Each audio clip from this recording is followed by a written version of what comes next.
বিকেলবেলা ডাইনিং টেবিলে বসে চা খাচ্ছিল প্রিয়াঙ্কা। তখনই হঠাৎ করে কলিং বেলের আওয়াজ শোনা গেল। প্রিয়াঙ্কা উঠে গিয়ে দরজাটি খুলে দিল। দরজা খুলতেই দেখতে পেল একজন সুদর্শন পুরুষ দরজার বাইরে দাঁড়িয়ে আছে, যাকে সে এর আগেও বেশ অনেকবার দেখেছে। প্রিয়াঙ্কা তাকে দেখেই বলতে লাগলো, হাই হ্যালো অ্যান্ড আসসালামু আলাইকুম টু অল। আমি তোমাদের সকলের প্রিয় প্রিয়াঙ্কা বলছি। আমি জানি তোমরা আমাকে অনেক মিস করো এবং অনেকেই আমাকে মেসেজ করে বলো, আপু প্লিজ নিয়মিত কেন গল্প দিচ্ছেন না। তো তোমাদের সবার জন্য আমি একটা সুখবর নিয়ে এসেছি। তোমরা তো জানো আমার একটা হচ্ছে অফিসিয়াল চ্যানেল আছে, ভয়েস অফ প্রিয়াঙ্কা, এবং এইটার সাথে এখন আমি নতুন আরেকটা অফিসিয়াল চ্যানেল খুলছি, সেটার নাম হচ্ছে স্টোরি এক্সপ্রেস। তো আশা করি এখন থেকে দুই চ্যানেলেই তোমরা গল্প পাবে। মানে একদিন যদি ভয়েস অফ প্রিয়াঙ্কাতে আপলোড হয় তাহলে আরেকদিন স্টোরি এক্সপ্রেসে আপলোড হবে। মানে তোমরা আমার গল্প প্রত্যেক দিনই শুনতে পাবে আমার নিজের অফিসিয়াল চ্যানেল দুইটা থেকে। সো জিনিসটা কিন্তু খুবই সারপ্রাইজিং। তো আশা করতেছি তোমরা তাড়াতাড়ি করে সাবস্ক্রাইব করে দিবে। স্টোরি এক্সপ্রেস চ্যানেলটা ইউটিউবে সার্চে দাও, পেয়ে যাবে। আর না হলে হচ্ছে এই ভিডিওর ঠিক লিঙ্কে তোমরা পাবে, বা হচ্ছে কমেন্টে আমি পিন কমেন্ট করে দিব, তাহলে সেখান থেকেও তোমরা সাবস্ক্রাইব করতে পারো। সো দেরি না করে এক্ষুনি সাবস্ক্রাইব করে ফেলো স্টোরি এক্সপ্রেস। সবাই ভালো থাকবা, সুস্থ থাকবা। আল্লাহ হাফেজ, I love you, bye. Believe me, আমি আমার মতো মানুষ, বিলিভ মি, আমি আপনার মতো ছেঁচড়া মানুষ একটাও দেখিনি। এতদিন ধরে ভার্সিটিতে জ্বালাতন করেছেন, সেটাও না হয় সহ্য করে নিলাম, কিন্তু আজ একদম বাসা অবধি চলে আসবেন এটা আপনার থেকে কখনোই আশা করিনি। আরে এটা তোমাদের বাসা? দেখুন, একদম নাটক করবেন না। জেনে শুনে বাসায় এসেছেন, এখন আবার নাটক করছেন। এটা আমাদের বাসা নাকি? তো আপনার কি মনে হয় এই বাসায় আমরা ভাড়াটিয়া নাকি? আরে তুমি তো অনেক বেশি রেগে যাচ্ছ, প্লিজ একটু ঠান্ডা হও। সেরকম কিছুই না, আমি আসলে এখানে অন্য একটা দরকারে এসেছি। দেখুন, একদম ফাজলামো করবেন না। আপনার মতো ছেলেদেরকে আমার খুব ভালো করেই চেনা আছে। যখন কেউ চুরি করতে গিয়ে ধরা পড়ে যায় তখন সবাই এমন কথাই বলে, কেউই সহজে নিজেকে স্বীকার করতে চায় না। এখন নিশ্চয়ই আপনি এ নিয়ে বলবেন আপনি ভুল করে এখানে চলে এসেছেন, আপনি এখানে আসতে চাননি। দেখুন, এসব মিথ্যা কথা বলে কোনো লাভ হবে না, আপনি ধরা পড়ে গেছেন। বিলিভ মি প্রিয়াঙ্কা, আমি তোমাকে কোনো মিথ্যা কথা বলছি না, যা সত্য তাই বলছি। সত্যি এটাই যে আমি এখানে ইচ্ছা করে আসিনি। দেখুন, আপনার সব ফালতু লেকচার শুনতে আমি এখানে বসে নেই। চুপচাপ এখান থেকে চলে যান, তা না হলে কিন্তু খারাপ কিছু হয়ে যাবে বলে দিলাম। এই বলে প্রিয়াঙ্কা তখনই আশিকের মুখের উপর দরজাটা লাগিয়ে দেবে। তখনই প্রিয়াঙ্কার ছোট বোন তিশা সেখানে চলে আসে আর আশিককে দেখা মাত্রই বলতে থাকে, আরে স্যার তো চলে এসেছেন, তো এখন এখানে দাঁড়িয়ে আছেন কেন? প্লিজ ভিতরে আসুন। প্রিয়াঙ্কাকে যেই বুঝতে পারলো না সবকিছুই যেন তার মাথার উপর দিয়ে যাচ্ছে। সে হা করে তাকিয়ে আছে। তিশা তাকে কোনো কথা বলার সুযোগই না দিয়ে আশিককে হাত ধরে টানতে টানতে বাড়ির ভিতরে নিয়ে আসলেও আর ড্রয়িং রুমের সোফায় বসতে দিল। আর তারপরে প্রিয়াঙ্কাকে উদ্দেশ্য করে বলতে লাগলো, আরে আপু, তোকে তো বলাই হয়নি, আব্বু আমার জন্য নতুন প্রাইভেট টিউটর ঠিক করেছেন। উনি হলেন আমার নতুন টিচার। পরিচয় হয়নি স্যার, এই হলো আমার বড় বোন। আর আপু, উনি আমার নতুন টিচার। হ্যাঁ, সেটা না হয় বুঝলাম, কিন্তু এই ছেলের কাছে তুই কোনো টিউশন পড়বি না। এই ছেলেকে বল ভালোই ভালোই এখান থেকে চলে যেতে, আমি তোকে অন্য টিউটর রেখে দিব। আরে আপু, তোর কি মাথা খারাপ হয়ে গেছে নাকি? পাগলের মতো কথা বলছিস কেন? এত কষ্ট করে একজন ভালো টিউটর পেলাম, আর এখন কি না তুই বলছিস ওনাকে বাদ দিয়ে দিতে? কেন, তোর কি কানে কোনো সমস্যা হয়েছে নাকি? আমি কি বলছি তুই শুনতে পাচ্ছিস না? এই ছেলেকে তোরে পড়াতে হবে না, আমি তোর জন্য ভালো টিউটর রেখে দিব। আই এম সো সরি আপু, সেটার কোনো প্রয়োজন হবে না। তুই তোর নিজের জন্য টিউটর রেখে নিস, আমি এই স্যারের কাছেই টিউশন পড়ব। আর এতে তোর কোনো আপত্তি আমি শুনবই না, কারণ টিউশন আমি পড়ব, তুই না। দেখুন, এখন কিন্তু বেশি বাড়াবাড়ি হয়ে যাচ্ছে। আমি খুব ভালো করেই জানি এই ছেলের ক্যারেক্টারে সমস্যা আছে, তাই আমি বোন হয়ে তোকে এর কাছে প্রাইভেট পড়তে দিতে পারি না। দেখ আফু, আমাকে নিয়ে চিন্তা করার জন্য মা বাবা আরও অনেকেই রয়েছে, তাই তোকে এই ফালতু চিন্তা না করলেও চলবে। তুই তোর নিজের চরকায় তেল দে। স্যার, আপনি আসুন তো আমার সঙ্গে, আপনি আপুর কথা কিছু মনে করবেন না। এই বলে প্রিয়াঙ্কার কথাকে কোনো পাত্তা না দিয়ে তিশা আশিকের হাত ধরে টানতে টানতে নিজের রুমে নিয়ে চলে গেল। আর তারপর চেয়ার টেনে বসতে দিল আর বলতে লাগলো, স্যার প্লিজ, আপনি আপুর কথায় কিছু মনে করবেন না। ওর একটু মাথায় সমস্যা আছে। ও সুন্দর আর হ্যান্ডসাম ছেলে দেখলেই ওদের সঙ্গে একরকম খারাপ আচরণ করে। আচ্ছা ঠিক আছে, কোনো ব্যাপার না। আমি তোমার বোনকে দেখেই বুঝতে পেরেছি তার মাথায় সমস্যা আছে। যাই হোক, তুমি তোমার বই বের করো, আমি যেটা করতে এসেছি সেটাই করি। হ্যাঁ স্যার, আপনি একদম ঠিক কথাই বলেছেন। আমার বোনের মাথায় সমস্যা আছে। তা না হলে আপনার মতো একজন টিউটরকে বাদ দিতে বলে? তার ব্যবহারের জন্য আমি আন্তরিকভাবে দুঃখিত। আপনি প্লিজ কিছু মনে করবেন না। ঠিক আছে, বললাম তো কোনো ব্যাপার না। আমি একজন প্রাইভেট টিউটর, আমাকে নিয়ে এক একজন এক এক রকম মন্তব্য করতেই পারে, কিন্তু কারোর মন্তব্য আমার গন্তব্য কখনোই ঠেকাতে পারবে না। You are so right. আপনি একটু বসুন, আমি আপনার জন্য নাস্তা বানিয়ে নিয়ে আসতেছি। আরে না, এসব তুমি কি বলছো? এসবের কোনো প্রয়োজন হবে না। আমি আজ এই সবেমাত্র প্রথম দিন তোমাকে টিউশন পড়াতে এসেছি। আগে তুমি তোমার পড়া শেষ করো, তারপর অন্য কিছু। তখনই পেছন থেকে প্রিয়াঙ্কার বাবার গলার আওয়াজ শোনা গেল। তিনি বলতে লাগলেন, আরে, আমি তো ভাবছিলাম তোমাকে ফোন দেব, এর মধ্যেই তুমি চলে এসেছো। যাই হোক, তোমার সময় জ্ঞান দেখে আমি খুবই খুশি হলাম। না মানে আঙ্কেল, আমি আপনার মেয়েকে টিউশন পড়ানোর দায়িত্ব নিয়েছি, তাই যথা সময়ে এসে তাকে টিউশন পড়ানোটা আমার দায়িত্বের মধ্যে পড়ে। আমি তো তোমার মতো দায়িত্ববান একজন ছেলেকেই খুঁজতেছিলাম। যাই হোক, অবশেষে তোমাকে খুঁজে পেয়ে গেলাম, ভালোই হলো। হ্যাঁ, তুমি কিন্তু আমার মেয়েটাকে একটু ভালোভাবে পড়াবে। আমার মেয়েটা অঙ্ক আর ইংরেজিতে একদমই কাঁচা।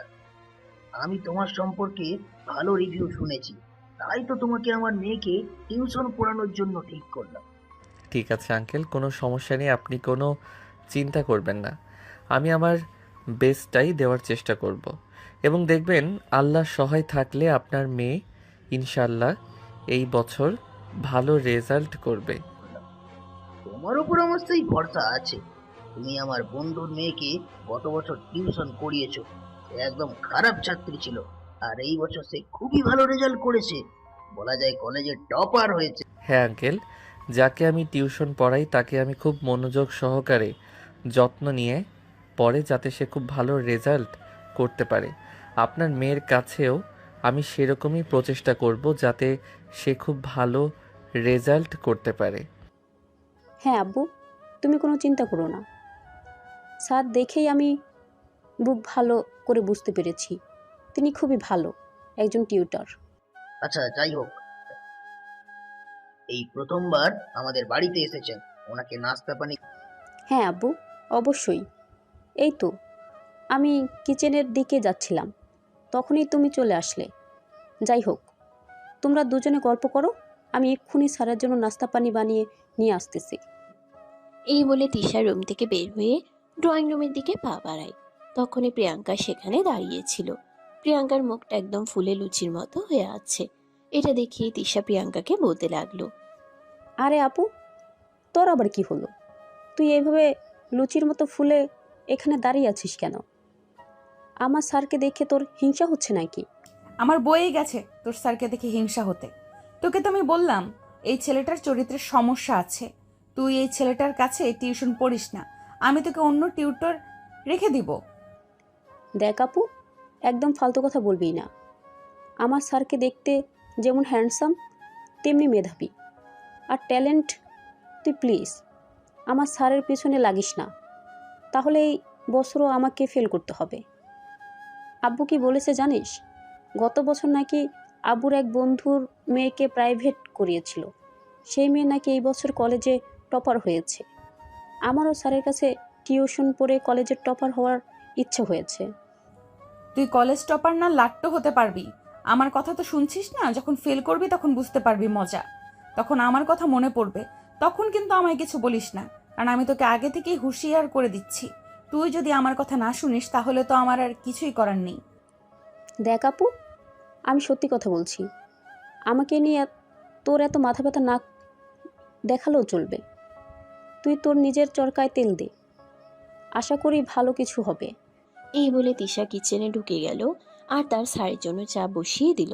আর এদিকে ফ্রিজে এসে ফল কাটার জন্য কিছু ফল নিল, কিন্তু দুর্ভাগ্যবশত একটা ফল যেই না কাটতে নিল অমনি তিশার হাত কেটে গেল আর সে চিৎকার দিয়ে উঠল। ও মা গো, বাবা গো, আমার হাতটা কেটে গেল, আহ কি ব্যথা! এই বলে অনেক জোরে জোরে চিৎকার করতে থাকে তিশা। এদিকে প্রিয়াঙ্কা তার রুম থেকে দৌড়ে বের হয়ে আসে। তিশার হাত থেকে মোটামুটি রক্ত পড়ছিল। সে তাড়াতাড়ি করে নিজের গলায় পেঁচিয়ে থাকা ওড়নাটা দিয়ে তিশার হাতটা চেপে ধরে রক্ত বন্ধ করার চেষ্টা করতে থাকে।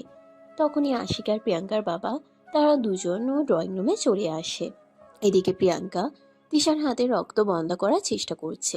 অপরদিকে তিশা আশিককে দেখে আরো ন্যাকা কান্না শুরু করে দেয়। আহ কি ব্যথা লাগছে, কতটা হাত না জানি কেটে গেছে।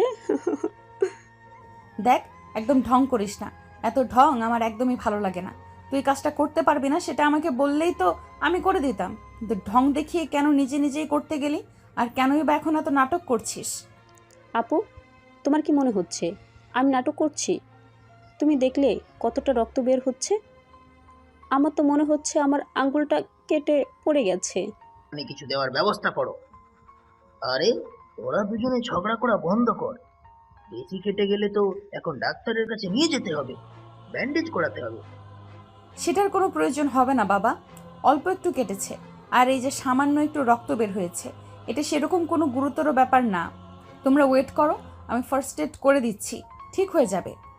তখনই আশিক সামনের দিকে এগিয়ে আসে, তিশার হাতটা ধরতে ধরতে বলে। আরে, আমার জন্য এসব কিছু হয়েছে। তোমাকে তো বলেছিলাম আমার জন্য নাস্তা বানাতে হবে না।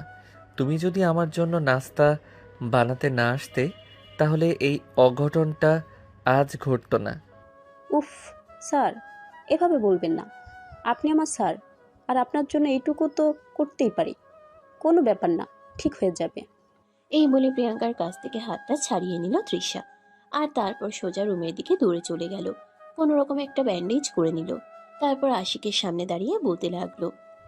এই তো স্যার, ঠিক হয়ে গেছে। আপনি বসুন, আমি চুলায় চা বসিয়ে রেখে এসেছিলাম, ওটা নিয়ে আসি। এই না, একদম নয়। তোমাদের বাড়িতে কি অন্য কেউ নেই নাকি যে ওটা করতে পারবে না? তোমাকে এখন কোথাও যেতে হবে না, তুমি এখানে চুপচাপ বসো।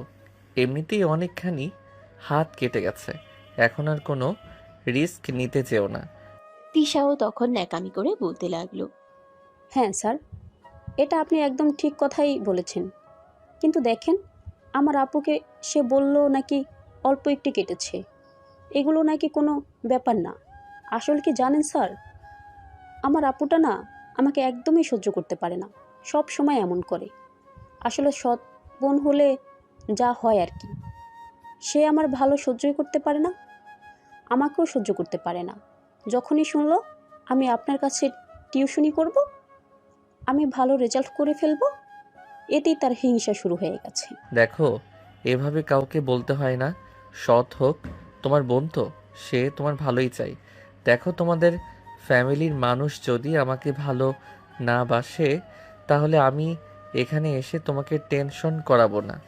আরে স্যার, আপনাকে সত্য কথা বললেও দেখি আমি বিপদে পড়ে গেলাম, সেরকম কোনো ব্যাপার না।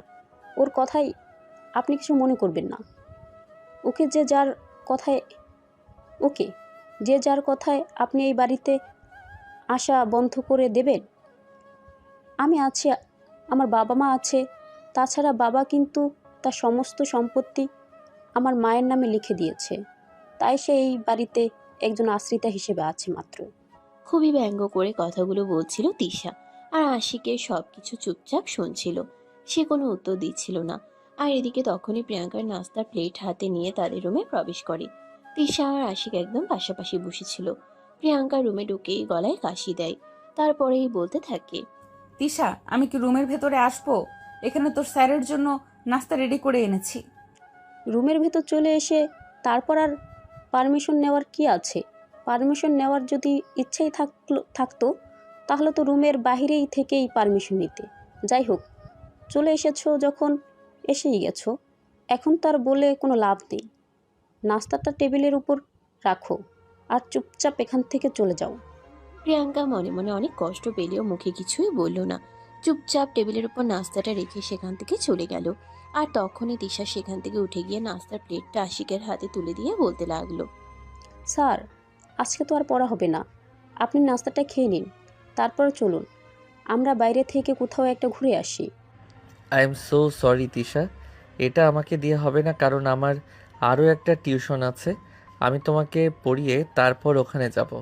স্যার প্লিজ, একদিন টিউশন না গেলে কিছু হবে না, আপনি চলুন আমার সঙ্গে, দুজন মিলে সারাটা বিকেল ঘোরাঘুরি করব। তাছাড়া আপনার মতো হ্যান্ডসাম গুড লুকিং একটা ছেলের সঙ্গে বিকেল কাটানো আমার খুব ভালো লাগবে। প্লিজ স্যার, আপনি না করবেন না। একদিন টিউশনে না গেলে সেরকম কোনো ক্ষতি হবে না, আর যদি ক্ষতি হয়ে যায় তাহলে সেটা আমি আপনাকে পুষিয়ে দেব। এই বলে আশিক তার সঙ্গে যেতে রাজি না হলেও তিশা তাকে জোর করে রাজি করালো। বাসা থেকে দুজনে একসঙ্গে বের হচ্ছিল। এটা দেখে প্রিয়াঙ্কা বলতে লাগলো, কি ব্যাপার তিশা, এই বিকেলবেলা তুই কোথায় যাচ্ছিস, তাও আবার তোর টিউশন টিচারের সঙ্গে? দেখ আপু, সবসময় আমার ব্যক্তিগত ব্যাপারে নাক গলাতে আসিস না। এই সব কিছু যে আমার একদম ভালো লাগে না, সেটা তুই খুব ভালো করেই জানিস। তাই তোকে বলছি, যতটা সম্ভব আমার থেকে দূরে থাকবি, থাকার চেষ্টা করবি। একদম আমার ব্যক্তিগত ব্যাপারে এত নাক গলাতে আসবি না। দেখ, তোর ভালোর জন্য বলছিলাম, কিন্তু তুই যখন ভালোটা বুঝলি না তখন আর তোর ব্যক্তিগত ব্যাপারে নাক গলানোর কোনো ইচ্ছে আমার নেই। তবে এমন যেন না হয় আমার কথা বাসি হলে কাজে লাগে, তখন কিন্তু অনেক দেরি হয়ে যাবে, তখন কিন্তু আবার আমাকে দোষ দিস না। দেখ আপু, এতক্ষণ ধরে সহ্য করছি তোকে, আর সহ্য করার ইচ্ছে নেই। আমি কিন্তু এখন সত্যি সত্যি আব্বুর কাছে তোর নামে বিচার দিব। আমি আর পারছি না তোকে সহ্য করতে। এটা বলা মাত্রই প্রিয়াঙ্কা কোনো কথা না বলে চুপচাপ সেখান থেকে চলে গেল। কারণ সে খুব ভালোভাবেই বুঝতে পারলো এখানে তিশাকে কোনো কিছু বলতে চাওয়া মানে বাইরের মানুষের সামনে নিজেকে অপমান সাব্যস্ত করা। এদিকে প্রিয়াঙ্কা চলে যাওয়ার পর তিশা আর আশিক দুজনেই বাসা থেকে বের হয়ে পড়ে। আশিকের অনিচ্ছা সত্ত্বেও সেদিন সারাটা বিকেল তিশার সঙ্গে কাটাতে হয়। তার অন্যতম কারণ হচ্ছে আশিক নিম্ন মধ্যবিত্ত ফ্যামিলি থেকে উঠে আসা একটা সাধারণ ছেলে, যে অসীম স্বপ্ন নিয়ে ঢাকা শহরে এসেছে পড়াশোনা করে চাকরি বাকরি কিছু একটা করার জন্য। কিন্তু ঢাকা শহরের মতো একটা জায়গায় পড়াশোনার খরচ চালানো অতটাও সহজ কাজ নয়। এখানে নিজের খাওয়া দাওয়া, থাকা এবং পড়াশোনার খরচ চালাতে মোটামুটি ভালো একটা অ্যামাউন্ট গুনতে হয়, যেটা তার দিনমজুর বাবার পক্ষে চালানো একদমই সম্ভব নয়। তাই সে এখানে আসার পর থেকে বেশ কয়েকটা টিউশন পড়ায়। আর এখানে মূল রিজন হলো আশিক অন্য সব কয়টা টিউশন পড়িয়ে যে কয়টা টাকা বেতন পায়, প্রিয়াঙ্কার বাবা তিশাকে পড়ানোর জন্য এর চাইতে বড় একটা অ্যামাউন্ট ফিক্সড করে রেখেছেন। তাই অন্য কয়টা টিউশন হাতছাড়া হয়ে গেলেও আশিককে এই টিউশন হাতছাড়া করা চলবে না। এতে যত সমস্যাই হোক না কেন এটা তাকে কন্টিনিউ করতেই হবে। অপরদিকে প্রিয়াঙ্কা আর আশিক একই ভার্সিটিতে একই সেমিস্টারে আর একই ক্লাসে পড়াশোনা করে। দুজনেই এই বছর অনার্স প্রথম বর্ষের স্টুডেন্ট। সেদিকেই দুজনের পরিচয়। প্রিয়াঙ্কা মনে মনে আশিককে প্রথম দিন থেকেই পছন্দ করে, কিন্তু কোনো একটা কারণে হয়তো সেটা বলা হয়ে উঠছে না। আর এদিকে হঠাৎ করেই আশিক তাদের বাড়িতে এভাবে তারই ছোট বোনকে টিউশন পড়াতে চলে আসবে, এটা প্রিয়াঙ্কার বোধগম্য ছিল না। প্রিয়াঙ্কা তার ছোট বোনের সম্পর্কে খুব ভালোভাবেই জানে, কারণ তার ছোট বোন আরও আগে থেকেই সুদর্শন কোনো ছেলেকে দেখলেই তার সঙ্গে প্রেম করতে চায়, সম্পর্ক জড়াতে চায়। এদিকে আশিক দেখতে মাশাআল্লাহ যথেষ্ট হ্যান্ডসাম। তিশা যদি আশিকের পিছনেও লেগে যায় তাহলে তো বনে বনে যুদ্ধ শুরু হয়ে যাবে। আর সেই জন্যই প্রিয়াঙ্কা চাইছিল ওটা আশিক তাদের বাড়িতে টিউশনই পড়াক, আর তার ছোট বোনের টার্গেট হয়ে যায়। অপরদিকে আশিক শৈশবের কোনো কিছুই জানতো না। সে তো প্রিয়াঙ্কার আচরণ দেখে মনে মনে এটাই ভেবে নিয়েছিল প্রিয়াঙ্কা তাকে সহ্য করতে পারছে না। তো ভিউয়ার্স, কথা না বাড়িয়ে চলুন মূল গল্পে ফিরে আসি। এদিকে সেদিন সারাটা বিকেল ঘোরাঘুরি করলো তিশা আর আশিক। সন্ধ্যার পর তিশাকে আশিক তার বাসার সামনে নামিয়ে দিয়ে নিজের বাসায় চলে গেল, যদিও সেদিনের সমস্ত খরচ তিশা নিজেই বহন করেছিল। এর পরের দিন যখন সকালবেলা প্রিয়াঙ্কা ভার্সিটিতে আসলো, দেখতে পেল আশিকও তখনই ভার্সিটির গেট দিয়ে ভিতরে প্রবেশ করছে। প্রিয়াঙ্কা আশিককে দেখা মাত্রই তার হাতটা ধরে একটু আড়ালে ডেকে নিয়ে গেল আর বলতে লাগলো, এই, তুমি আমার বোনকে কেন টিউশন পড়াতে গিয়েছো? আরে আজব তো, তুমি এই বিষয়টা নিয়ে ভার্সিটিতেও কথা বলা শুরু করে দিয়েছো।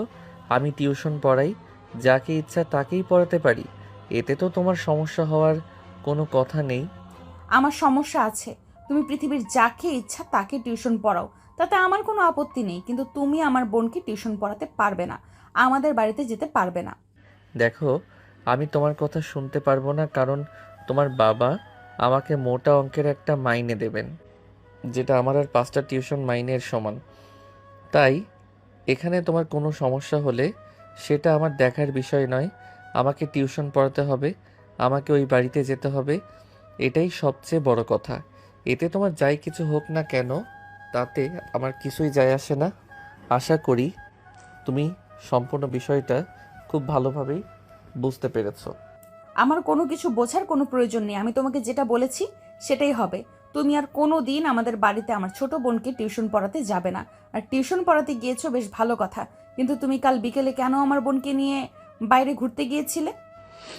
আজব তো, তুমি নিজেই দেখতে পেলে আমি যেখানে যেতে চাইনি তোমার বোন আমাকে জোর করে নিয়ে গেছে সেখানে। তুমি আমাকে কেন দোষ দিচ্ছ? তোমার যদি এতই সমস্যা হয়ে থাকে তাহলে তুমি তোমার নিজের বাবার সঙ্গে কেন এ ব্যাপারে কথা বলছো না? কেন অযথাই আমাকে এইসব কথা শোনাচ্ছ? কারণ আমি এই কথা বলে বাবাকে বলতে পারবো না। আর তুমি আমার ক্লাসমেট, তোমাকে আমি চিনি, তাই এই কথাগুলো বলতে পারি। তাই আবারও তোমাকে আমি বলছি, তুমি আমাদের বাড়িতে যাবে না টিউশন পড়াতে। ওকে ফাইন, আমি যাব না। কিন্তু তোমার বাবা যে আমাকে তোমার ছোট বোনকে পড়ানোর জন্য মোটা একটা পেমেন্ট করবে, সেটার টাকা কে দেবে বলো শুনি? তোমার কি সেই সামর্থ্য আছে যে তুমি আমাকে ওই অ্যামাউন্ট দিবে? তাছাড়া যখন আমি তোমার পিছনে পাগলের মতো ছুটে চলেছিলাম তখন তো তুমি আমাকে 2 পয়সার মূল্য দাওনি, উল্টে আরও ডিমান্ড দেখিয়ে চলে গেছো। আশিকের মুখ থেকে এই কথা শুনে প্রিয়াঙ্কা মুহূর্তের জন্য স্তব্ধ হয়ে গেল। হ্যাঁ, এই কথা তো একদমই সত্যি যে প্রিয়াঙ্কার বাবা আশিককে তার ছোট বোনকে পড়ানোর জন্য যে মোটা একটা অ্যামাউন্ট দেবে, সেটা প্রিয়াঙ্কার পক্ষে আশিককে দেওয়া কোনোভাবেই সম্ভব নয়। কারণ প্রিয়াঙ্কার বাবা প্রিয়াঙ্কাকে মাস শেষে সামান্য কিছু টাকা দেয়, শুধু তার হাত খরচ এবং প্রয়োজনীয় খরচ মেটানোর জন্য। তার বাবা তার সৎ মায়ের জন্য তাকে কখনোই সেভাবে হাত খরচ তো দূরের কথা, প্রয়োজনীয় জিনিসগুলোও দিতে পারেন না। তাই প্রিয়াঙ্কা আর কোনো কথা না বলে চুপচাপ সেখান থেকে চলে গেল। সেদিন ভার্সিটি ছুটি হওয়ার পর প্রিয়াঙ্কা গেটের সামনে দাঁড়িয়ে আশিকের জন্য অপেক্ষা করতে থাকে। বেশ কিছুক্ষণ পর আশিক ভার্সিটি থেকে বের হতে চাইলেই প্রিয়াঙ্কা তার সামনে দাঁড়ায় আর বলতে থাকে, দেখো, আমি তোমাকে তখন মূল্য দিইনি ঠিক আছে, কিন্তু আমি সত্যিই তোমাকে মন থেকে অনেক বেশি ভালোবাসি। আর আমি নিশ্চিত তোমাকে দেখে আমার বোন ক্রাশ খেয়ে বসে আছে, তাই আমি চাই না বনে বনে শত্রুতা তৈরি করতে। তুমি প্লিজ ওই বাড়িতে যেও না। I am so sorry. আমাকে এসব কথা এখন বলে আর কোনো লাভ হবে না, কারণ আমি কথা দিয়ে কথা রাখি। তোমার বাবাকে আমি কথা দিয়েছি তোমার ছোট বোনকে আমি টিউশন পড়াবো। এখন তুমি চাইলেও আমি আমার এই কথা ফিরিয়ে নিতে পারবো না। তাই প্লিজ তুমি আমাকে ক্ষমা করে দিও। প্লিজ তুমি এমনটা করো না আমার সঙ্গে। ভালোবেসে ফেলেছি তোমায়, এখন যদি ছোট্ট একটা কারণে তোমাকে হারিয়ে ফেলি তাহলে নিজেকে ক্ষমা করতে পারবো না।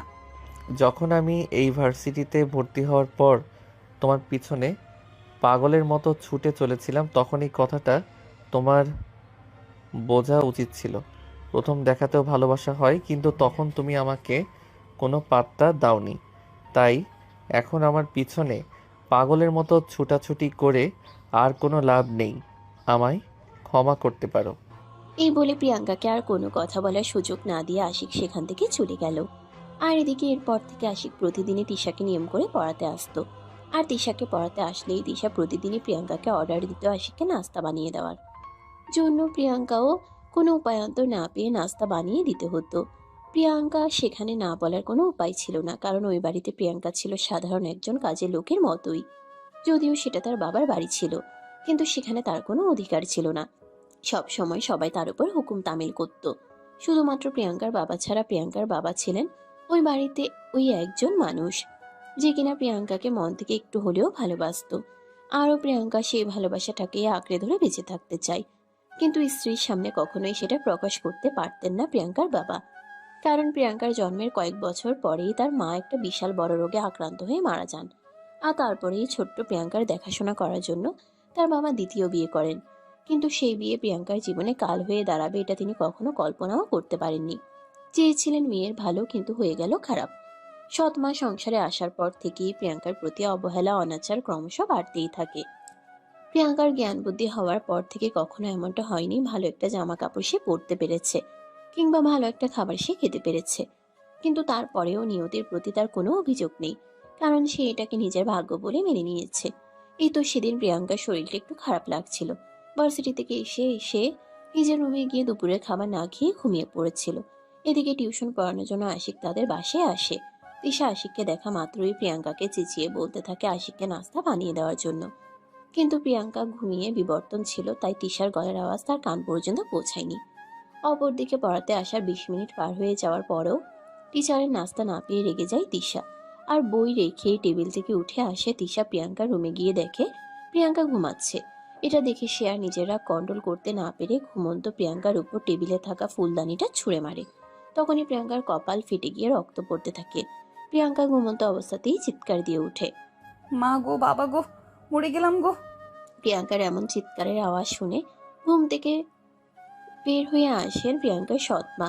তিনি ওই রুমে এসেই তিশাকে বলতে থাকেন, কি ব্যাপার দিশা, কি হয়েছে এখানে? এই হারামজাদিটা এভাবে চিৎকার করছে কেন? দেখো না আম্মু, আমি সেই কখনই বলছি আমার স্যারকে নাস্তা বানিয়ে দেওয়ার জন্য, আর এই হারামজাদি এটা এখনও এখানে পড়ে পড়ে ঘুমাচ্ছে। খুব ভালো করেছো তুমি এটা।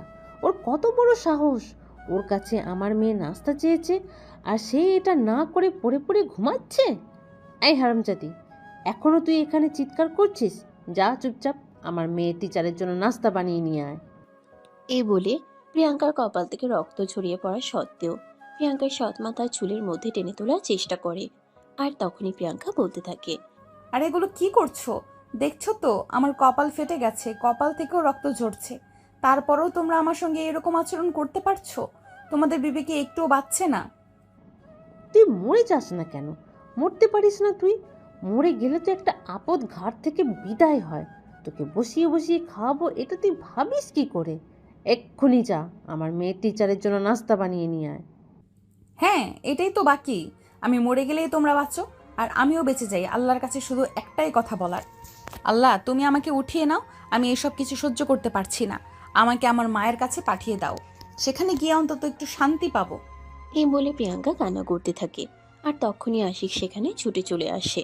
প্রিয়াঙ্কার এমন অবস্থা দেখে আশিক আর কোনোভাবেই নিজেকে সামলে রাখতে পারছিল না। তার পকেট থেকে রুমাল বের করে প্রিয়াঙ্কার কপালটা বেঁধে দিল। আর তারপর প্রিয়াঙ্কার মাকে বলতে লাগলো, আন্টি, ওকে তো এখনই হসপিটালে নিয়ে যেতে হবে। প্লিজ আপনি কিছু একটা ব্যবস্থা করুন। ওর তো কপাল থেকে অনেক রক্ত বের হয়েছে, মাথা ফেটে গিয়েছে। এক্ষুনি ডাক্তার না দেখালে খারাপ কিছু হয়ে যাবে। আরে বাবা, তুমি ওসব নিয়ে চিন্তা করো না, ঠিক হয়ে যাবে, কোনো ব্যাপার না। তুমি যাও আমার মেয়েকে পড়াও, আমি তোমার জন্য নাস্তার ব্যবস্থা করছি। ওকে নিয়ে তোমার এত চিন্তা করতে হবে না। আরে আন্টি, আপনি এটা কেমন কথা বলছেন? এদিকে মেয়েটা মরে যাওয়ার মতো অবস্থা, আগে ওকে ডাক্তারের কাছে নিয়ে যেতে হবে। আমি তো আর চা খাওয়ার জন্য মরে যাচ্ছি না। আপনি প্লিজ কিছু একটা ব্যবস্থা করুন। ওর কপাল থেকে তো অনেক রক্ত বের হচ্ছে। আরে বাবা শোনো, আমাদের টাকা পয়সা অতটাও বেশি হয়নি যে ওর জন্য আমরা টাকা পয়সা নষ্ট করব। তুমি যাও আমার মেয়েকে পড়াও। ও ভাব দেখাচ্ছে, দেখবে এমনি এমনি সব ঠিক হয়ে যাবে। এই বলে প্রিয়াঙ্কার মা সেখান থেকে চলে গেল। এদিকে আশিক খুব ভালোভাবেই বুঝতে পারলো এখানে প্রিয়াঙ্কার খারাপ কিছু হয়ে গেলেও তারা প্রিয়াঙ্কাকে ডক্টরের কাছে নিয়ে যাবে না। তাই সে নিজেই ঠিক করলো প্রিয়াঙ্কাকে ডাক্তারের কাছে নিয়ে যাবে। প্রিয়াঙ্কাকে সে পাজাকুলে তুলে নিল। আর এটা দেখে তিশা রেগে আগুন হয়ে বলতে লাগলো, আরে স্যার, এটা আপনি কি করছেন? আপনি এই ছোট লোকের মেয়েটাকে কুলে নিয়েছেন কেন? এক্ষুনি রেখে দিন এখানে, তা না হলে কিন্তু ভালো হবে না, বলে দিলাম। দেখো তৃষা, তুমি আমার ছাত্রী, তুমি আমার ছাত্রীর জায়গাতেই থাকো। আমাকে আমার দায়িত্ব পালন করতে দাও। মেয়েটার অবস্থা কতটা খারাপ সেটা দেখতে পেয়েছো। এক্ষুনি যদি ডাক্তারের কাছে নিয়ে না যাই তাহলে কি হতে পারে সেটা তুমি বুঝতে পারছো। তারপরও কেন আমার কাজে আমাকে বাধা দিচ্ছ? এই বলে আশিক আর কোনো উত্তরের অপেক্ষা না করে প্রিয়াঙ্কাকে নিয়ে বাড়ি থেকে বের হয়ে গেল। তারপর তাদের বাসার পাশে একটা হসপিটালে নিয়ে আসলো। প্রিয়াঙ্কার বাবার নাম্বার আশিকের কাছে ছিল। প্রিয়াঙ্কাকে হসপিটালে ভর্তি করিয়ে প্রিয়াঙ্কার বাবার নাম্বারে ফোন দিল।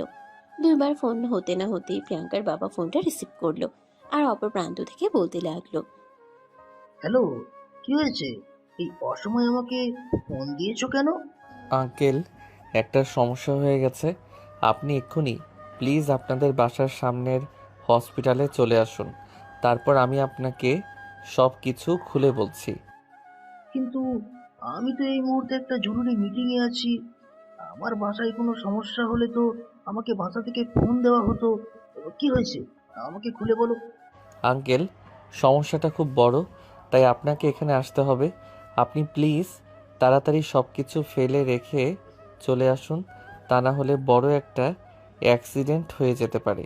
এই বলে সে ফোনটা কেটে দিল। আর এদিকে তক্ষুনি প্রিয়াঙ্কার বাবা অফিসের সব কাজকর্ম ফেলে রেখে হসপিটালে চলে আসলো। আর তারপর আশিক তাকে সবকিছু খুলে বলল। সবকিছু শুনে তিনি মাথায় হাত দিয়ে বসে পড়লেন আর কান্না করতে লাগলেন। আশিক উনার কাঁধে হাত রেখে বলল, আঙ্কেল শুনেন, এই দুনিয়ায় যার মা নেই তার কেউ নেই। মা হলো পৃথিবীর অমূল্য একটা সম্পদ। তবে আমার মনে হয় আপনার একটু কঠোর হওয়া উচিত, তা না হলে এই সংসারে আপনার মেয়েটা আর বেশি দিন টিকতে পারবে না। এই অবস্থাতে আপনার মেয়েটাকে তারা যতটা অবহেলা করেছে, আমি যদি এই জায়গায় না থাকতাম তাহলে তো খারাপ কিছু হয়ে যেতে পারতো। কিন্তু আমি কি করব সেটা তুমি নিজেই আমাকে বলে দাও। মেয়ের ভালোর জন্য আমি দ্বিতীয় বিয়ে করেছিলাম, আর সেই দ্বিতীয় বিয়ে আমার মেয়ের জীবনে কাল হয়ে দাঁড়াবে এটা তো আমি কখনো কল্পনাও করিনি। হ্যাঁ আঙ্কেল, সেটা তো আমি বুঝতে পারছি, কিন্তু আমিও আপনাকে এ ব্যাপারটা এখন জানাতাম না। কিন্তু আপনি তো জানেন আমার হাতের অবস্থা। এখানে হসপিটালের বিল মেটানোর মতো পয়সা আমার হাতে নেই, তাই পেটে ক্ষুধা রেখে মুখে লাজ রাখলে তো চলবে না। সেজন্যই আপনাকে ফোন করা। হ্যাঁ, আমি সেটা বুঝতে পেরেছি। কোনো সমস্যা নেই, তুমি এক কাজ করো, বাসায় চলে যাও। প্রিয়াঙ্কাকে হসপিটাল থেকে রিলিজ করলে তারপর আমি তাকে নিয়ে বাসায়। আশিক ওনার কাঁধে হাত রেখে বলতে লাগলো। এই বলে প্রিয়াঙ্কার বাবা আশিককে হসপিটাল থেকে বিদায় করে দিল। আর তারপর দিন বিকেলবেলা প্রিয়াঙ্কাকে হসপিটাল থেকে রিলিজ করা হলো। প্রিয়াঙ্কার বাবা প্রিয়াঙ্কাকে নিয়ে বাড়িতে আসে।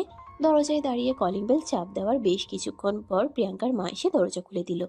প্রিয়াঙ্কাকে দেখে তিনি ভালো মন্দ জিজ্ঞাসা করার বদলে এটা বলতে লাগলেন। আপদটা এখনো মরেনি। কথাটা বলা মাত্রই প্রিয়াঙ্কার বাবা প্রচন্ড পরিমাণে ক্ষেপে গেলেন। আর প্রিয়াঙ্কার মায়ের গালে ঠাস করে একটা চড় বসিয়ে দিয়ে বলতে লাগলেন, বাসায় যাব। ঠাস ঠাস। তোমার মতো বেয়াদব মার্কা মহিলাকে বিয়ে করাই আমার জীবনের সবচাইতে বড় ভুল। তোমাকে যদি আমি বিয়ে না করতাম তাহলে হয়তো এই দিন আমার দেখতে হতো না। তোমার জন্য, হ্যাঁ, শুধু তোমার জন্য আজ আমার মেয়েটার কাছে আমাকে ছোট হতে হচ্ছে। কই, মেয়ে দেখাশোনা করার জন্য তোমাকে নিয়ে এসেছিলাম, আর আজ তুমি আমার মেয়ের খুনি হয়েছো। দেখো, এতদিন ধরে সহ্য করে এসেছি, এটাই অনেক। এখন আর আমি তোমার এই দামড়ি মার্কা মেয়েকে সহ্য করতে পারবো না। ওই মেয়েকে বাড়ি থেকে বের করে দাও, তা না হলে আমি আমার মেয়েকে নিয়ে এই বাড়ি থেকে চলে যাব, এটা বলে দিলাম।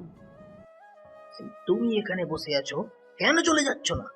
কেন তুমি চলে গেলে তো আমি বেঁচে যাই। হ্যাঁ, তুমি তোমার মেয়েকে নিয়ে এখান থেকে চলে যাও।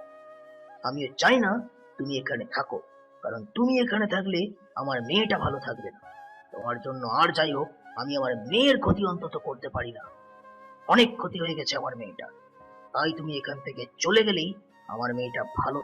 ওকে ফাইন, তবে ভুলে যেও না তোমার সম্পত্তির 80% কিন্তু আমার নামে রয়েছে।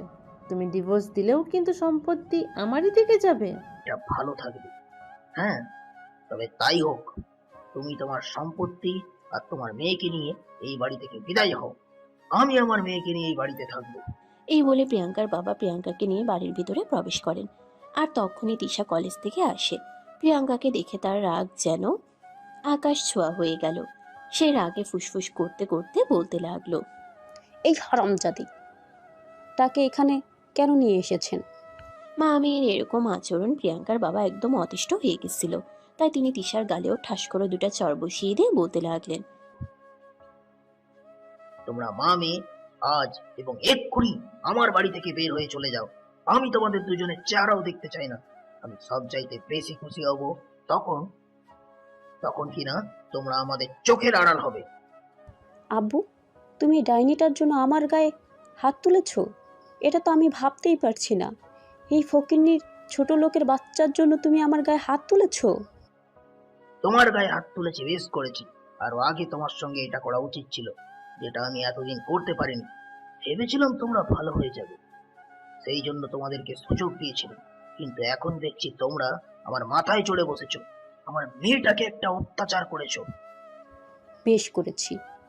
এই ছোট লোকের বাচ্চাকে বলেছিলাম আমার টিউশন টিচারেরকে নাস্তা বানিয়ে দিতে, কিন্তু সেটা না করে বিছানায় পড়ে পড়ে ঘুমাচ্ছিল। সারাদিন বাড়িতে বসে বসে খাবে, এইটুকু কাজ করতে পারবে না? এইটুকু কাজ করলে তার গায়ে ফুসকা পড়ে যাবে নাকি? চুপ, একদম চুপ করো তুমি। অনেক কথা বলে ফেলেছো। ওকে কেন তোমার টিউশন টিচারকে নাস্তাকে বানিয়ে দিতে হবে? তোমার কি হাত নেই নাকি তুমি তোমার টিচারকে নাস্তা বানিয়ে দিতে পারো না? আব্বু, আমি কেন নাস্তা বানিয়ে দিতে যাব? সেদিন নাস্তা বানাতে গিয়ে আমার হাত কেটে গিয়েছিল। এটা কি ভুলে গেছো নাকি? না, আমি কোনো কিছুই ভুলে যাইনি। শুধু তোমাদেরকে একটু একটু করে মনে করিয়ে দিতে চাই। তোমার মাকে এই বাড়িতে নিয়ে এসেছিলাম আমার মেয়ের দেখাশোনা করার জন্য। তারপর এখনো পর্যন্ত তোমার মায়ের নামে আমার যত সম্পদ লিখে দিয়েছি, সবকিছুই শুধুমাত্র আমার মেয়েটাকে একটু ভালো রাখার বিনিময়ে। কিন্তু তোমার মা কি করেছে? বিনিময়ে আমার মেয়েটাকে অবহেলা, অনাদর আর অত্যাচার দিয়েছে। তাই তোমাদের দুজনকে আর সহ্য করা যাচ্ছে না। আজ এবং এই মুহূর্তে তোমরা এই বাড়ি থেকে বের। প্রিয়াঙ্কা এতক্ষণ ধরে সবকিছু চুপচাপ শুনছিল, কিন্তু এখন আর সে চুপ রইল না। সে তার বাবাকে বলতে লাগলো, দেখো বাবা, এইভাবে হয় না। এই বাড়ি থেকে যদি কাউকে চলে যেতে হয় তাহলে আমি চলে যাব, কারণ শেষ বয়সে তোমার একজন সঙ্গের প্রয়োজন। আমি না হয় জীবনটা কোনোভাবে কাটিয়ে দিতে পারবো, কারণ আমার জীবনটা সবেমাত্র শুরু, কিন্তু তোমার বয়স হয়ে গেছে, তুমি একা থাকতে পারবে না। প্রিয়াঙ্কা, তুমি কোনো কথা বলো না। এতদিন সবকিছু সহ্য করেছি শুধু তোমার মুখের দিকে তাকিয়ে। এখন আর এদেরকে আমি কোনোভাবেই ক্ষমা করব না। ওরা যেটার উপযোগ্য, আমি ওদের সঙ্গে ঠিক সেটাই করব। তুমি শুধু তাকিয়ে তাকিয়ে দেখো। আমার কসম বাবা, তুমি সেরকম কিছুই করবে না। তুমি একজন বিবাহিত পুরুষ হওয়া সত্ত্বেও তোমাকে একজন অবিবাহিত মেয়ে বিয়ে করেছে সংসার করার আশায়, আর এতদিন ধরে সংসারটা আগলে রেখেছে। তাকে কখনোই আমি সংসারহীনা করতে পারি না। তখনই পাশ থেকে প্রিয়াঙ্কার মা প্রিয়াঙ্কাকে উদ্দেশ্য করে বলতে লাগলো, এই তো এতদিনে সুবুদ্ধি উদয় হয়েছে। এই বুদ্ধিটা যদি তোর মাথায় আরো আগে আসতো, তুই আরো আগে এই বাড়ি থেকে চলে যেতে পারতি। তাহলে নিশ্চয়ই এত অত্যাচার সহ্য করতে হতো না। হ্যাঁ মা, তুমি একদম ঠিক কথাই বলেছ। এতদিন আমার মাথায় এই বুদ্ধিটা আসেনি, তাহলে হয়তো তোমরাও এতদিন খুব ভালো থাকতে পারতে। যাই হোক, আমি তোমাদের সবাইকে ছেড়ে চলে যাচ্ছি। কোনো চিন্তা করো না, আমি কখনোই তোমাদের এই সম্পত্তিতে ভাগ বসাতে আসবো না। আল্লাহ আমার কপালে যেটা রেখেছে সেটাই হবে। তখনই প্রিয়াঙ্কার বাবা কান্না করতে করতে প্রিয়াঙ্কাকে বলতে থাকে, প্লিজ মা, আমার তুই এমন কিছু করিস না। তাহলে আমি তোর মায়ের কাছে ক্ষমা চাওয়ার মতো মুখটাও রাখতে পারবো না। তোর মাকে আমি কথা দিয়েছিলাম, তোকে আমি সারা জীবন আমি আমার বুকে আঁকলে রাখবো। প্লিজ, তুই আমাকে ছেড়ে চলে যাস না। দেখো আব্বু, মা তো আমাদের কাছে নেই, অনেক দূরে চলে গেছে, কিন্তু আমাদের দুজনের কেউ সারাটা জীবন পড়ে আছে। তাই আমরা একজন মৃত মানুষের কথা রাখতে গিয়ে জীবিত মানুষদের কষ্ট দিতে পারি না। তাই তোমার কাছে আমার এটা অনুরোধ, তুমি আমাকে আটকেও না। আমি আজ এবং এই মুহূর্তে বাড়ি ছেড়ে চলে যাব। এই বলে প্রিয়াঙ্কা সেখানে আর এক মুহূর্তও দেরি না করে নিজের রুমে চলে গেল আর নিজের কাপড় চোপড় সহ প্রয়োজনীয় সবকিছু গুছিয়ে নিল। মিনিট 20 মধ্যেই রেডি হয়ে ড্রয়িং রুমে চলে আসলো। তার বাবা তখন ড্রয়িং রুমেই ছিল। প্রিয়াঙ্কা তার বাবার সামনে এসে দাঁড়িয়ে বলতে লাগলো, বাবা, আমি যে বাড়ি ছেড়ে সারা জীবনের মতো চলে যাচ্ছি, আর কখনোই বাড়িতে ফিরে আসবো না। এই নাও, এটা আমার মোবাইল নাম্বার। যদি কখনো তোমার প্রয়োজন হয় তাহলে আমাকে শুধু একটা মিসড কল দিও, আমি চলে আসবো। আর হ্যাঁ, আমি কিন্তু তোমাদের বাড়ি থেকে কোনো মূল্যবান জিনিস নিয়ে যাচ্ছি না, শুধু আমার মায়ের রেখে যাওয়া এই বালাজোড়া আমার সঙ্গে নিয়ে যাচ্ছি। এটা আমার মায়ের শেষ স্মৃতিচিহ্ন, এটা আমি তোমাদের কাছে ফেলে যাব না। ঠিক ওই মুহূর্তে প্রিয়াঙ্কার মা এসে সেখানে উপস্থিত হয় আর প্রিয়াঙ্কার হাতে থাকার লাগেজ দেখে বলতে লাগলো, কি ব্যাপার, এই তল্পি তল্পা গুছিয়ে কোথায় যাচ্ছিস? চলে যাচ্ছি মা এখান থেকে। তোমাদের আর কোনো চিন্তা করতে হবে না, আর কেউ তোমাদের সম্পত্তিতে ভাগ বসাতে আসবে না। এই বাড়িতে এখন থেকে শুধু তোমরাই রাজত্ব করবে। আমি নামক এই মানুষটা আর কখনো তোমাদের চোখের কাঁটা হয়ে দাঁড়াবো না। এই কথা শুনে প্রিয়াঙ্কার মা কিছুক্ষণ সময় চুপ করে থাকেন আর তারপর আবারও তিনি বলতে থাকেন, বাড়ি ছেড়ে চলে যাচ্ছিস সে না হয় বুঝলাম, কিন্তু এইসব তল্পি তল্পা কেন? এই বাড়ি থেকে দামি দামি জিনিসপত্র সব তোর সঙ্গে নিয়ে যাচ্ছিস নাকি? না, তোমাদের কোনো দামি জিনিস আমার সঙ্গে নিয়ে যাওয়ার কোনো ইচ্ছে নেই। শুধু আমার মায়ের এই বালাজোড়া যে দুইটা আমি হাতে করে নিয়ে যাচ্ছি। তাছাড়া তোমাদের কোনো কিছু নিয়ে যাচ্ছি না। তোমাদের যদি আমাকে বিশ্বাস না হয় তাহলে আমার লাগেজ চেক করতে পারো। এখানে তোমরা তোমাদের বাড়ির কোনো মূল্যবান জিনিস যদি পাও তাহলে সেটা রেখে দাও। কথাটা বলতে দেরি হলো, কিন্তু প্রিয়াঙ্কার হাত থেকে তার সৎমার লাগেজ নিয়ে চেক করতে এক মুহূর্তও দেরি করলেন না। তিনি লাগেজে সবকিছু ছড়িয়ে ছিটিয়ে ফেলে দিয়ে দেখতে লাগলেন প্রিয়াঙ্কা কাপড়ের ভিতরে কোনো কিছু নিয়ে যাচ্ছে কিনা, কিন্তু তিনি কোনো কিছুই পেলেন না। হতাশ মনে বলতে লাগলেন, সব কিছু কি আর আমাদেরকে দেখিয়ে নিয়ে যাবি নাকি? আমার তো মনে হয় তুই অনেক আগেই বাড়ি থেকে সব মূল্যবান জিনিস কোথাও পাচার করে রেখেছিস, আর তারপর এখন সেখানেই চলে যাবি। তোমাদের যা ইচ্ছা তোমরা তাই ভাবতে পারো, তাতে আমার কিছুই যায় আসে না। তবে আমি এই বাড়ি থেকে সারা জীবনের মতো চলে যাচ্ছি, এটাই সত্য। আর কখনো আমি তোমাদের সামনে এসে দাঁড়াবো না। যদি কখনো তোমাদের এরকমটা মনে হয় যে তোমরা কোনো জিনিস খুঁজে পাচ্ছ না, আমি সেটা নিয়ে গেছি, তাহলে সেটাই ভেবে নিও। কারণ আমি কখনোই তোমাদের চিন্তায় ব্যাঘাত ঘটাতে আসবো না। এই বলে প্রিয়াঙ্কা সেখান থেকে এগিয়ে গিয়ে তার বাবাকে পা ছুঁয়ে সালাম করলো, আর তারপর বলতে লাগলো, বাবা, তোমার সম্পত্তির কোনো প্রয়োজন নেই। তুমি শুধু আমার জন্য দোয়া করো যেন আমি ভালো থাকতে পারি, তাহলেই হবে। তোমার দোয়া আমার মাথার উপর থাকলে তাহলে কোনো বিপদ আমাকে কখনো স্পর্শ করতে পারবে না। আমার দোয়া সবসময় তোমার জন্য থাকবে। তবে আমি হয়তো পৃথিবীর সবচাইতে নিকৃষ্টতম বাবা, যে কিনা সন্তানের দায়িত্ব পালন করতে পারলাম না। তোমার মাকে আমি কথা দিয়েছিলাম তোমাকে দেখে রাখবো, তোমাকে শেষ মুহূর্ত পর্যন্ত আমার বুকে আঁকড়ে রাখবো, কিন্তু সেটা আর সম্ভব হলো না। তুমি ব্যর্থ পিতা। বাবা প্লিজ এইভাবে বলো না। আল্লাহ যা করেন মঙ্গলের জন্যই করেন। আল্লাহ নিশ্চয়ই আমার জন্য ভালো কিছু রেখেছেন। তুমি শুধু আমার জন্য দোয়া করবে, তাহলেই হবে। এরপর আমার আর কিছুই চাই না। এই বলে প্রিয়াঙ্কা বাড়ি থেকে বের হয়ে চলে গেল। তার ঠিক আধা ঘন্টা পরেই আশিক আসলো তিশাকে টিউশন পড়ানোর জন্য। আশিক সেদিন বাড়িতে এসেই সোজা প্রিয়াঙ্কার বাবার রুমে চলে গেল। প্রিয়াঙ্কার বাবা তখন নিজের রুমে বসে বসে কান্না করছিলেন। আশিক রুমের দরজার সামনে দাঁড়িয়ে প্রিয়াঙ্কার বাবাকে বলতে লাগলো, আসসালামু আলাইকুম আঙ্কেল, আমি কি রুমের ভিতরে আসতে পারি? তুমি ব্যর্থ পিতা। আঙ্কেল, প্রিয়াঙ্কাকে কি আজ বাড়িতে নিয়ে এসেছেন? ওর কি অবস্থা এখন? প্রিয়াঙ্কার বাবা তখন আর নিজেকে সামলে রাখতে পারলেন না। তিনি একদমই কান্না করে দিলেন, আর তারপর আশিকের কাঁধে হাত রেখে বলতে লাগলেন, হ্যাঁ, আসো, এখানে বসো। বাবা, এসব কথা বলে আমাকে আর লজ্জা দিও না। আমি বাবা হিসেবে এতটা নিকৃষ্ট সেটাই ভেবে পাচ্ছি না। আজ আমার মেয়ে এই বাড়ি ছেড়ে চলে গেছে, কোথায় গেছে কিছুই জানি না। কথাটা শোনা মাত্রই আশিক থমকে দাঁড়ালো আর বলতে লাগলো, এসব আপনি কি বলছেন?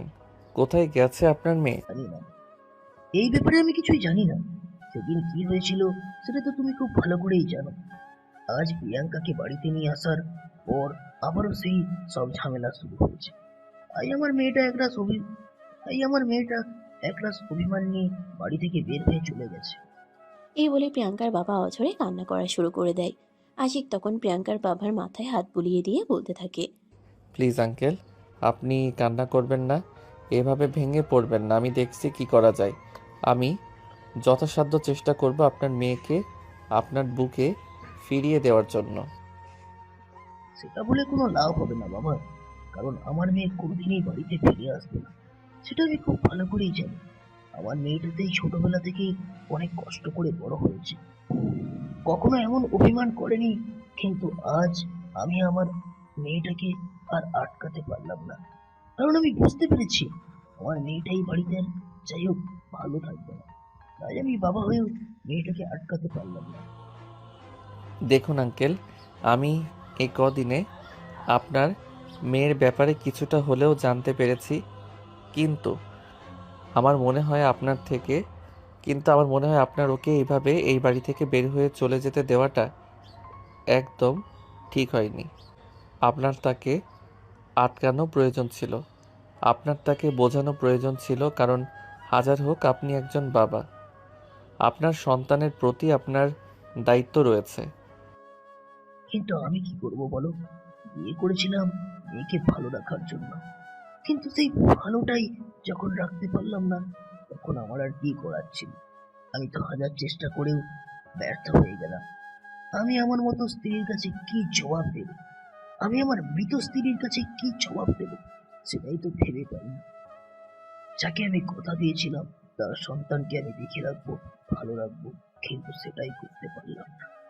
এই বলে আরো জোরে জোরে কান্না করতে থাকে প্রিয়াঙ্কার বাবা। আর তখনই তিশা সেখানে এসে উপস্থিত হয়। আশিককে দেখা মাত্রই তৃষা একটু মুচকি হেসে আশিকের দিকে এগিয়ে এসে বলতে থাকে, আরে স্যার, আপনি চলে এসেছেন। আসুন, আপনি আমার রুমে আসুন। এখানে কি করছেন? এই বলে তিশা এগিয়ে গিয়ে আশিকের হাত ধরতে চাইছিল।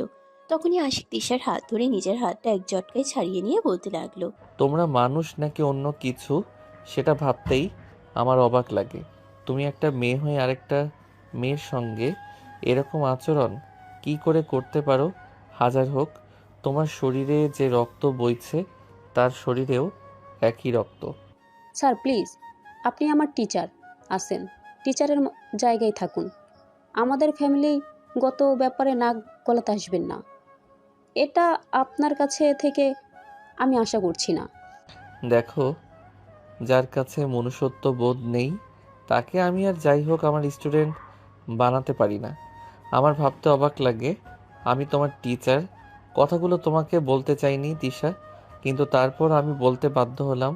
তুমি তোমার বোনকে কিভাবে বাড়ি থেকে বের করে দিতে পারলে? স্যার, আপনি মনে হয় ভুলে যাচ্ছেন, সে আমার আপন বোন নয়, সৎ বোন। সে কখনোই আমার ভালো চায় না, আমার ভালো চাইতে পারেই না। তাছাড়া ও যেটা যোগ্য, ওর সঙ্গে সেটাই হয়েছে। এখানে আমাদের কোনো দোষ নেই। আপনি কেন অযথাই আমাদেরকে দোষারোপ করছেন?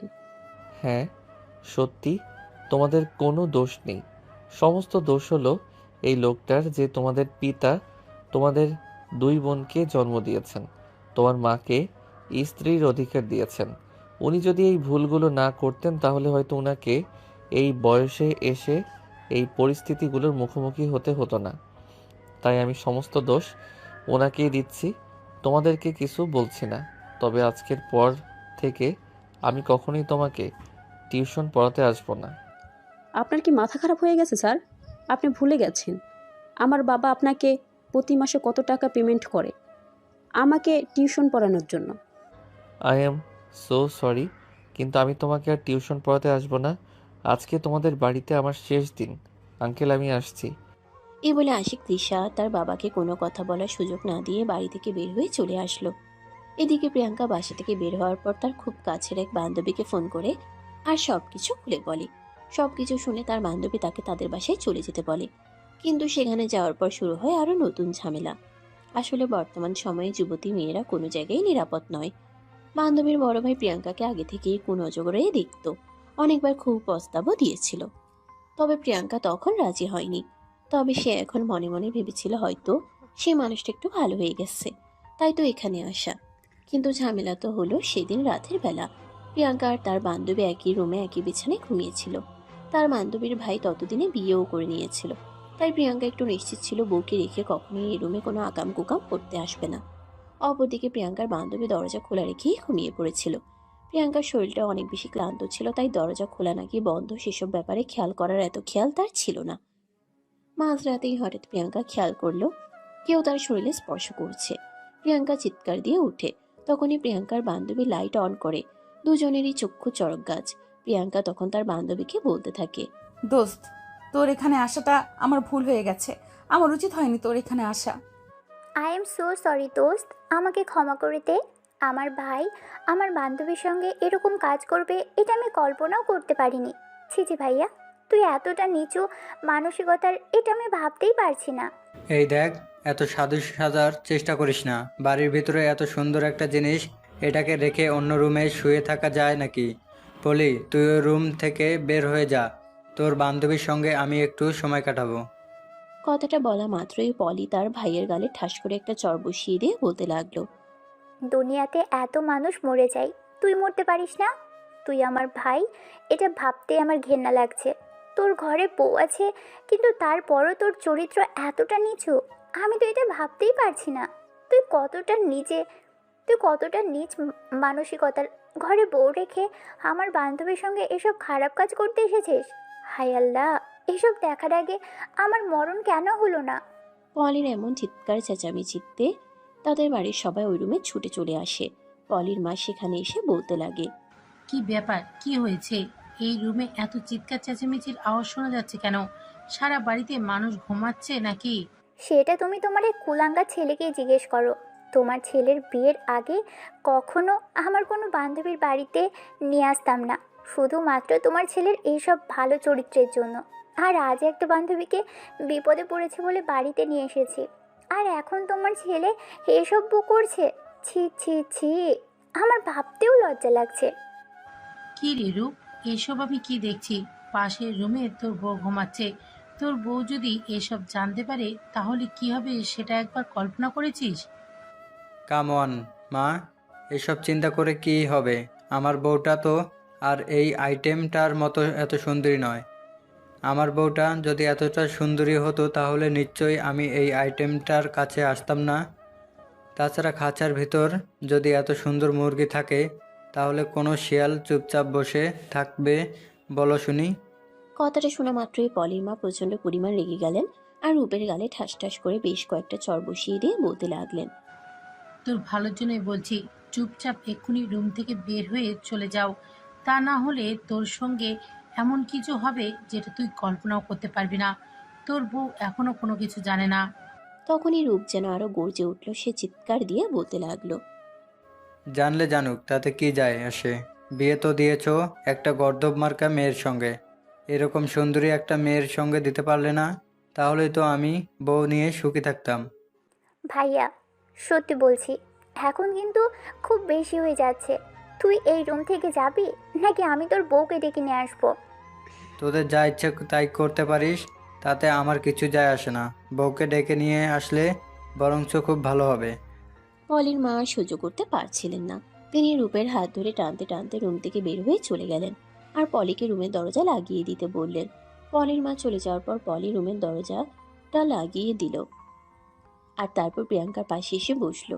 প্রিয়াঙ্কা ততক্ষণে কান্না করছে। প্রিয়াঙ্কার ঘাড়ে হাত রেখে বলতে লাগলো, আই এম সো সরি দোস্ত, আমাকে প্লিজ ক্ষমা করে দিস। তোর সঙ্গে এরকম কিছু হবে এটা আমি কল্পনাও করতে পারিনি। প্লিজ তুই আমাকে ক্ষমা করে দিয়ে সব কিছুর জন্য আমি দুঃখিত। এখানে তোর সরি বলার কিছুই নেই। আমার কপালে যা আছে তা হবেই, সেটা ফেরাতে কেউ পারবে না। তুই ঘুমিয়ে যা, অনেক রাত হয়েছে। তুইও ঘুমিয়ে যা, আমারই ভুল, দরজাটা আটকে তারপর ঘুমানো উচিত ছিল। এই বলে পলি অপর পাশে ফিরে ঘুমিয়ে পড়ল। কিন্তু বাকি রাত প্রিয়াঙ্কা আর ঘুমাতে পারল না। তার চোখে ঘুম আসলোই না। আসবেই বা কি করে? এক অত্যাচারী মায়ের হাত থেকে নিজেকে মুক্ত করতে গিয়ে অন্য শিকারের ফাঁদে পড়ে গেল। সকাল হতে না হতেই প্রিয়াঙ্কা নিজের সবকিছু গুছিয়ে নিয়ে অপেক্ষা করতে লাগলো পলি কখন ঘুম থেকে উঠবে আর পলির কাছ থেকে বিদায় নিয়ে বাসা থেকে বের হয়ে যাবে। পলি ঘুম থেকে উঠে দেখতে পেল প্রিয়াঙ্কাও বিছানার উপর চুপচাপ বসে আছে। পলি প্রিয়াঙ্কাকে বলতে লাগলো, কি ব্যাপার দোস্ত, কি হয়েছে? তুই এখনো বসে আছিস কেন? ঘুমোসনি? দোস্ত, তোদেরকে অসুবিধায় ফেলার জন্য আমি খুবই দুঃখিত। আমি চলে যাচ্ছি। এই বলে পলিকে কোনো কথা বলার সুযোগ না দিয়ে প্রিয়াঙ্কা ওই বাড়ি থেকে বের হয়ে আসলো। যদিও পলি এবং পলির মা অনেকবার তাকে ফেরানোর চেষ্টা করছিল, কিন্তু সে কোনো কথাই শুনলো না। চুপচাপ ওই বাড়ি থেকে বের হয়ে চলে আসলো। অপরদিকে সেদিন যখন ভার্সিটিতে আসলো, পলি যেহেতু প্রিয়াঙ্কার খুব কাছের বান্ধবী এটা আর সে খুব ভালোভাবেই জানতো। পলিকে দেখা মাত্রই আশিক তার কাছে ছুটে গেল আর বলতে লাগলো, পলি, প্রিয়াঙ্কার ব্যাপারে কোনো খবর জানো?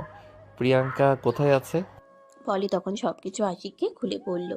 সবকিছু শুনে আশিক মাথায় হাত দিয়ে বসে পড়লো আর বলতে লাগলো, হায় আল্লাহ, আমি কত বড় ভুল করলাম।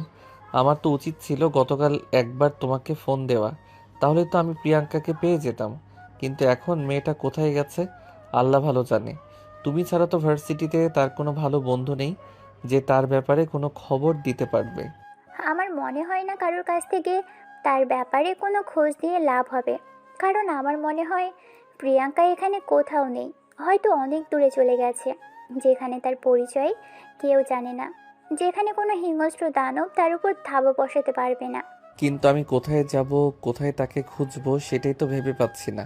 হায় আল্লাহ, তুমি প্রিয়াঙ্কাকে খুঁজে পেতে আমায় সহযোগিতা করো।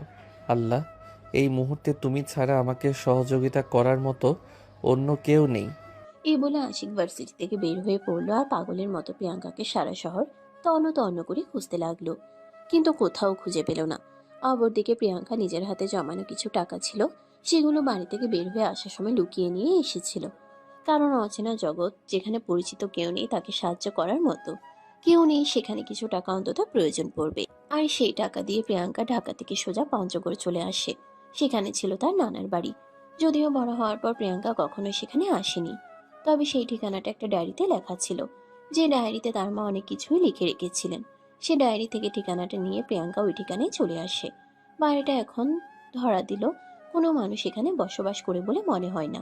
প্রিয়াঙ্কা বাড়ির উঠানে এসে চারপাশে একবার চোখ বুলিয়ে তখনই একজন মধ্যবয়স্ক মহিলা এসে তার সামনে দাঁড়ালো আর বলতে লাগলো, কে গো তুমি মা? কোথায় থেকে এসেছো? আন্টি, আমি ঢাকা থেকে এসেছি। এই বাড়িটা আমার চেনা, ছোটবেলায় হয়তো অনেকবার এসেছি। আমি তোমার কথা বুঝতে পারছি না, একটু খুলে বলো আমায়। আমি রাবেয়ার মেয়ে। কথাটা শোনা মাত্রই আশিকের আম্মু দৌড়ে এসে প্রিয়াঙ্কাকে জড়িয়ে ধরলো আর কান্না করতে করতে বলতে লাগলো, এতদিন পর তুমি কোথা থেকে আসলে? তোমাদের সঙ্গে যোগাযোগ করার কত চেষ্টা করেছি, কিন্তু কোনোভাবে পেরে উঠতে পারিনি। সেই যে তোমার আম্মু মারা গেল, তার দাফন কাফনের কাজ শেষ করে তোমরা শহরে চলে গেলে, তারপর আর একটা বারের জন্য এখানে ফিরে আসলে না। তখন প্রিয়াঙ্কাও ওনার সঙ্গে কান্না করতে করতে বলতে লাগলো, সরি মামুনি, আমি চেয়েছিলাম তোমাদের কাছে ফিরে আসতে, কিন্তু বাবা আমাকে আসতে দেয়নি। বলেছিল আমায় খুব ভালো রাখবে, কিন্তু বাবাকে দোষ দিয়ে কী লাভ? আমার কপালে যা আছে তা তো আমার সঙ্গে হবেই। তাই আজ সমস্ত সম্পর্ক ছিন্ন করে তোমাদের কাছে চলে এসেছি। তুমি থাকতে দেবে তো আমার মায়ের শেষ স্মৃতিচিহ্নের জায়গাটায়? পাগলি মেয়ে, এভাবে বলতে হয় না। তুমি আজীবন আমার কাছে থেকে যাও। আমি আমার সামর্থ্য অনুযায়ী তোমাকে ভালো রাখার চেষ্টা করব। জানি তোমার বাবার মতো রাজপ্রাসাদ তোমায় উপহার দিতে পারবো না, কিন্তু আমার যতটুকু আছে আল্লাহ পাক রাব্বুল আলামিন আমাকে যতটুকু দিয়েছেন, আমি তার সবটা দিয়ে তোমাকে ভালো রাখার চেষ্টা করব। আমাকে তোমার কিছু দিতে হবে না মামুনি, শুধু এই বাড়িতে থাকার মতো একটু জায়গা দিলেই চলবে। কেন রিমা, এই বাড়িতে আমাদের যতটা অধিকার রয়েছে ঠিক ততটা অধিকার তোরও রয়েছে। তাই ভিতরে আয়, আগে বিশ্রাম কর, তারপর কথা বলা যাবে। তোর মামা মাঠে গেছে, কিছুক্ষণের মধ্যেই ফিরে আসবে। এই বলে প্রিয়াঙ্কার মামুনি প্রিয়াঙ্কাকে নিয়ে বাড়ির ভেতরে চলে গেল। বাড়িটা আর এখন আর আগের মতো জলুস নেই, যতটা প্রিয়াঙ্কার নানা ভাই বেঁচে থাকতে ছিল। একদম জরাজীর্ণ প্রাণহীন হয়ে আছে বাড়িতে এখন। মানুষজন তাকে বলেই তো মনে হয় না। আশিকের আম্মু প্রিয়াঙ্কাকে বাড়ির ভিতর নিয়ে এসে হাত মুখ ধুতে বলেন, আর তারপর প্রিয়াঙ্কার জন্য মুড়ি বাতাসে নিয়ে আসেন। সারাদিন কোনো কিছুই খায়নি প্রিয়াঙ্কা, এগুলো কোনো রকম খেয়ে 4-5 গ্লাস পানি খেয়ে নিল। এটা দেখে আশিকের আম্মু বুঝতে পারলো প্রিয়াঙ্কার পেটে প্রচন্ড ক্ষুধা রয়েছে। আশিকের আম্মু তখন প্রিয়াঙ্কাকে বলতে লাগলো, গরিবের বাড়িতে এসেছিস মা, জানি তোকে সমাদর করতে পারবো না, তবে লবণ ভাত যতটুকু মিলে খেয়ে নিস। আরে মামুনি, বললাম তো তুমি আমাকে নিয়ে কোনো চিন্তা করো না, আমি সব রকম পরিস্থিতিতে মানিয়ে নিতে জানি। তাছাড়া তোমার কি মনে হয় বাবা রাজপ্রাসাদে ছিলাম বলে রাজকন্যার মতো বড় হয়েছি? এরকমটা কখনোই হয়নি। আমি আর 5টা সাধারণ গরিব ঘরের মেয়ের মতোই বড় হয়েছি। তাই চিন্তার কোনো কারণ নেই। তোমাদের যা আছে তার সঙ্গে আমি মানিয়ে নিতে পারবো। ওই যে বললাম না, শুধু আমার একটু আশ্রয় প্রয়োজন। এরপর আশিকের আম্মু প্রিয়াঙ্কাকে বিশ্রাম নিতে বলে রান্নাঘরে চলে গেলেন। তাড়াহুড়ো করে শাক ভাত রান্না করলেন। আর এদিকে তখনই আশিকের আব্বু বাড়িতে চলে আসে। প্রিয়াঙ্কাকে দেখে তিনি প্রথমে চিনতে পারেননি। প্রিয়াঙ্কাকে দেখে তিনি ভ্রুকুচকে নিয়ে জিজ্ঞাসা করেন, এই মেয়ে কে তুমি? আমাদের বাড়িতে কি করছো? দেখে তো মনে হচ্ছে শহরের কেউ। তখনই আশিকের আম্মু এসে বলতে থাকেন, আরে, তুমি আমাদের প্রিয়াঙ্কাকে চিনতে পারছো না? রাবেয়ার মেয়ে এতদিন পর আমাদের বাড়িতে এসেছে। কথাটা শুনিয়ে আশিকের বাবার 2 চোখ দিয়ে জল পড়তে লাগলো। তিনি আপন ভাগ্নিকে বুকে জড়িয়ে নিয়ে বলতে লাগলেন, বোন মারা যাওয়ার পর ভাগ্নি তো পর হয়ে গিয়েছিল, এতদিন একটা বারের জন্য আমার কাছে আসেনি। বোনের জন্য মনটা হাহাকার করে, কিন্তু বোন তো আর ফিরে পাবো না। ভেবেছিলাম ভাগ্নি আর বোন জামাই আমার সঙ্গে ভালো সম্পর্ক রাখবে, কিন্তু বোন জামাই তো শহরের বড়লোক বাবার ছেলে, সে কেন গরিব শ্বশুরবাড়িতে আসবে? মন খারাপ করো না মামা, আমি ওই শহরের অট্টালিকা ছেড়ে একেবারে এর জন্য তোমাদের কাছে চলে এসেছি। তোমরা আমাকে তোমাদের কাছে রাখবে তো? কেন রাখবো না মা, অবশ্যই রাখবো। আমার বোনের রেখে যাওয়া শেষ স্মৃতিচিহ্ন তুই, তোকে আমার বুকে আগলে রাখা আমার কর্তব্য। তুই যতদিন ইচ্ছা ততদিন সেখানে থাক, পারলে মৃত্যুর আগ পর্যন্ত, তবুও তোকে কখনো এই বাড়িতে কে চলে যেতে বলবো না। এরপর সেখানেই থাকতে থাকে প্রিয়াঙ্কা। এদিকে সারা শহর তন্ন তন্ন করে খুঁজেও কোথাও প্রিয়াঙ্কার চিহ্নটুকু খুঁজে পেল না আশিক। প্রায় 3 মাস হয়ে গেল সেমিস্টার ফাইনাল পরীক্ষা শেষ হয়েছে। বেশ কিছুদিন ভার্সিটি বন্ধ, তাই আশিক গ্রামের বাড়িতে চলে যাওয়ার জন্য প্রস্তুতি নেয়। সেদিন হঠাৎ করে পলি আশিককে বলে, কি ব্যাপার আশিক, প্রিয়াঙ্কার কোনো খোঁজ পেয়েছো? প্রিয়াঙ্কার খোঁজ পেলে সেটা অবশ্যই তোমাকে জানাতাম। জানি না মেয়েটা কোথায় চলে গেছে, আল্লাহ তাকে ভালো রাখুক। হ্যাঁ, আল্লাহর কাছে তো এখন শুধু এটাই বলার, এটা ছাড়া তো অন্য কোনো উপায় নেই। যেখানে আছে সে ভালো থাকুক, এটাই আল্লাহর কাছে চাওয়া। আল্লাহ তাকে খুব ভালো রাখুক। পরের দিন আশিক গ্রামের বাড়ির উদ্দেশ্যে রওনা দেয়। বাড়ির সামনে এসে দেখতে পায় বাড়িতে কোনো মেয়ে মানুষের কাপড় চোপড় শুকাতে দেওয়া হচ্ছে। তার তো কোনো বোন নেই, তাহলে বাড়িতে মেয়ে মানুষের কাপড় আসলো কোথা থেকে?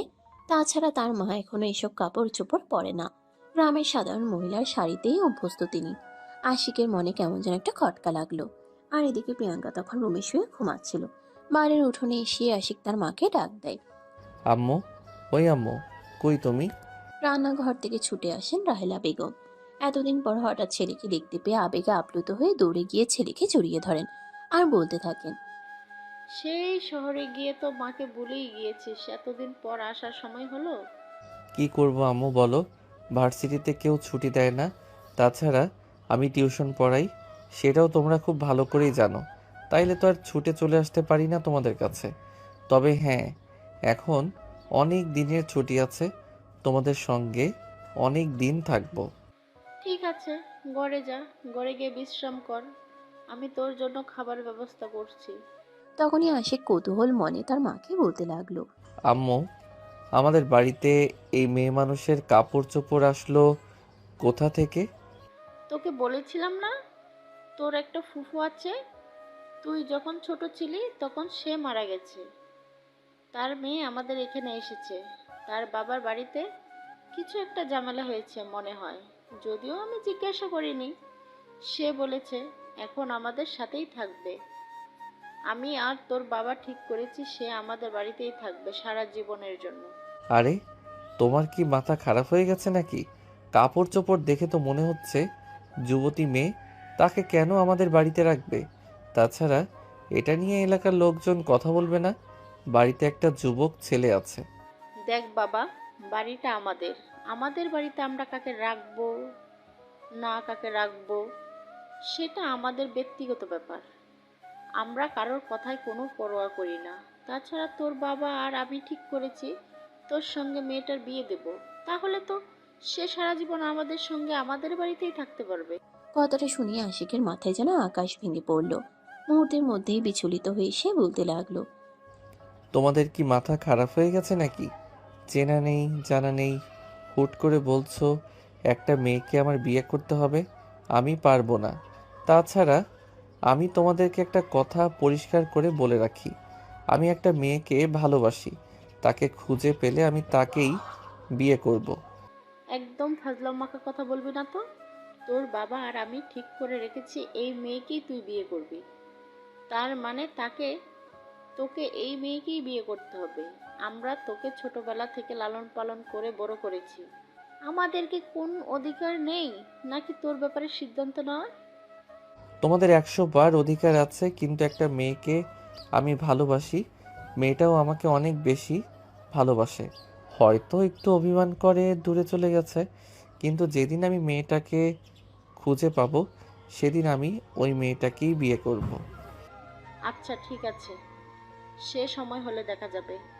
এখন বাড়ির ভিতরে গিয়ে বিশ্রাম কর, আমার অনেক কাজ পড়ে আছে।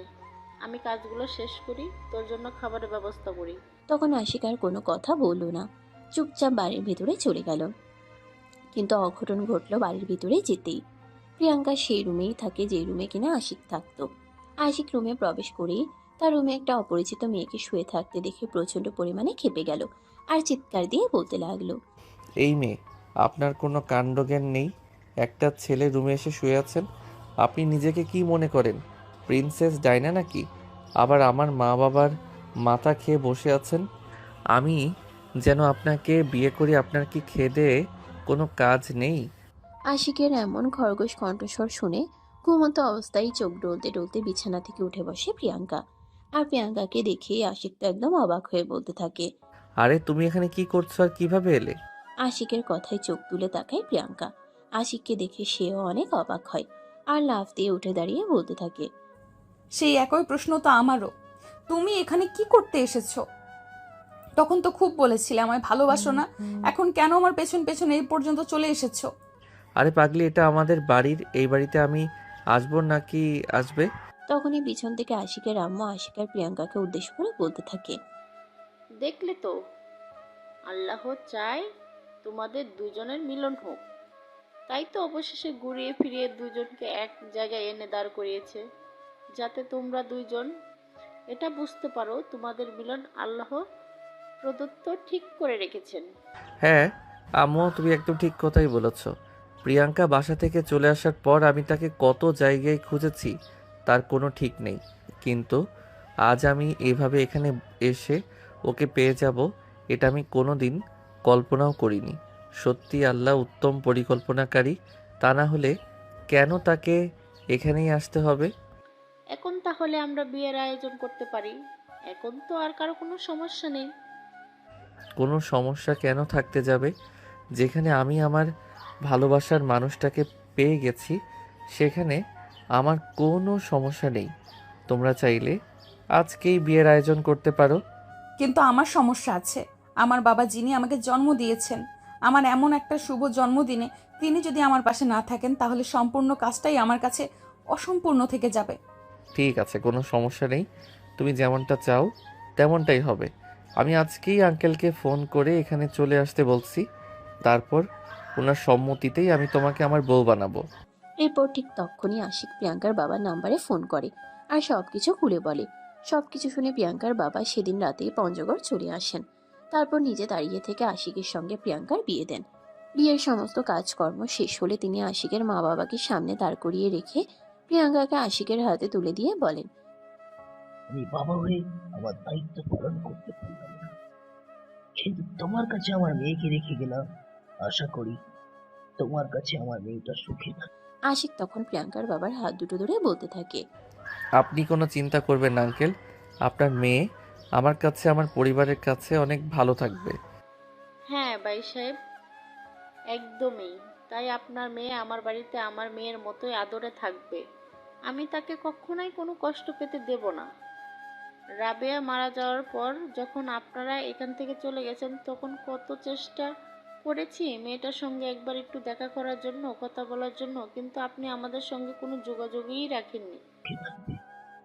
সেটাই ছিল আমার জীবনের সবচাইতে বড় ভুল, কারণ আমি মনে মনে ভাবতাম আপনাদের সঙ্গে যোগাযোগ হলেই আপনারা প্রিয়াঙ্কাকে আমার কাছ থেকে কেড়ে নেবেন। আমি আমার স্ত্রীর রেখে যাওয়া শেষ স্মৃতিচিহ্ন আমার কাছ থেকে দূরে সরাতে চাইনি, কিন্তু আমার সেই একটা ভুলের কারণেই এতটা বছর আমার মেয়েটাকে কতটা কষ্ট করতে হয়েছে জানি না। এর জন্য আমি আমার স্ত্রীর কাছে কখনো ক্ষমা পাবো কিনা তাও জানি না। বাবা প্লিজ, তুমি নিজেকে আর ছোট করো না। তুমি তোমার জায়গা থেকে যথেষ্ট চেষ্টা করেছো আমাকে ভালো রাখার জন্য, কিন্তু আমার কপালে যেটা আছে সেটা তো হবেই, সেটা তো আর কেউ ফেরাতে পারবে না। তবে আল্লাহ উত্তম পরিকল্পনাকারী, তা না হলে আশিকের সঙ্গে কেন আমার পরিচয় হলো, আর কেনই বা আমি হুট করে এখানে চলে আসলাম? হ্যাঁ রে মা, সত্যি আল্লাহ উত্তম পরিকল্পনা করে আল্লাহ ঠিক করে রেখেছিলেন বলেই আজ এমনটা হলো। আমি দোয়া করি সবসময় তুমি সুখী থেকে। যদি কখনো কোনো প্রয়োজন পড়ে তুমি আমায় একটা কল দিও শুধু। আমি সবকিছু ফেলে রেখে তোমার কাছে চলে আসবো। এই বলে প্রিয়াঙ্কার বাবা তাদের কাছ থেকে বিদায় নিয়ে ঢাকার উদ্দেশ্যে রওনা দেন। আর এদিকে প্রিয়াঙ্কা বাবার চলে যাওয়ার পথ পানে চেয়ে কান্না করতে থাকে। আশিক তখন প্রিয়াঙ্কাকে নিজের বুকের সঙ্গে জড়িয়ে নিয়ে বলতে থাকে। প্লিজ কান্না করো না তুমি, তোমার চোখে কান্না মানায় না। বহু বছর অনেক কান্না করেছো, এখন আর তোমাকে কান্না করতে দেব না। এই কান্নাটা কষ্টের নয়, এই কান্নাটা সুখের, এটা প্রাপ্তির। সব কিছু হারিয়েও আবারও সব কিছু ফিরে পেলাম। ও আচ্ছা, তাই বুঝি। তাহলে কান্না করলে চলবে? তো কি করতে হবে? সেটাও আমাকে বলে দিতে হবে নাকি? আমি কি করে জানবো? আচ্ছা ঠিক আছে, তোমাকে কোনো কিছু জানতে হবে না, আমি সব করছি। এই বলে আশিক প্রিয়াঙ্কাকে নিয়ে রুমের ভিতরে চলে গেল, আর সাথে সাথেই দরজাটা বন্ধ করে দিল। আর বদ্ধ ঘরে ফিরে পাওয়া প্রেমের এক নতুন গল্পের সূচনা করলো। সুপ্রিয় ভিউয়ার্স, আমাদের আজকের গল্পটা এই পর্যন্তই ছিল। গল্পটি আপনাদের কাছে কেমন লেগেছে ছোট একটা কমেন্টে জানাবেন। ভালো লাগলে লাইক, কমেন্ট, শেয়ার করে পাশেই থাকবেন। নিত্য নতুন ভালোবাসার গল্প পেতে আমাদের চ্যানেলটিকে সাবস্ক্রাইব করে রাখবেন। ধন্যবাদ সবাইকে এতক্ষণ পাশে থাকার জন্য। সবাই ভালো থাকবেন, সুস্থ থাকবেন। আবার দেখা হবে নতুন কোনো ভালোবাসার গল্পে। সে পর্যন্ত সবাই অপেক্ষায় থাকুন। আল্লাহ হাফেজ। সমাপ্ত।